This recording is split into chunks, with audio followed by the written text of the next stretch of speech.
आज बारामतीच नाही तर अवघा महाराष्ट्र पोरका झाला. अवघा महाराष्ट्र सुन्न झाला. डोळ्यातलं पाणी थांबायला तयार नाहीये. आज विश्वासच बसत नाहीये की ज्या माणसाच्या शब्दावर उभ्या महाराष्ट्राचं प्रशासन धावायचं ते अजितदादा आज आपल्यात नाहीये.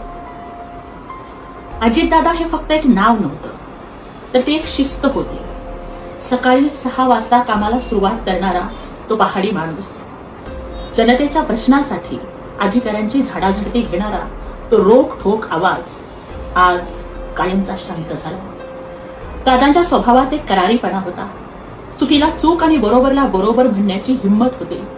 दिलेला शब्द त्यांनी कायम प्राणाच्या पलीकडे जपला. प्रशासनाच्या वरती त्यांचा असा वचक होता की त्यांच्या एका फोनवर सर्वसामान्यांची कामं मार्गी लागायची. महाराष्ट्राच्या विकासाचा धडाका आज थांबला.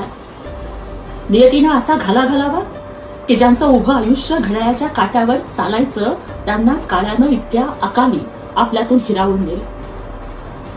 दादा, तुमची उणीव राज्याला पावलोपावली भासत आहे. तुमची ती शिस्त, तुमचा तो स्पष्ट वक्तेपणा आणि तुमचा तो कामाचा आवाका आता फक्त आठवणींच्या रूपात आमच्या सोबत राहतो.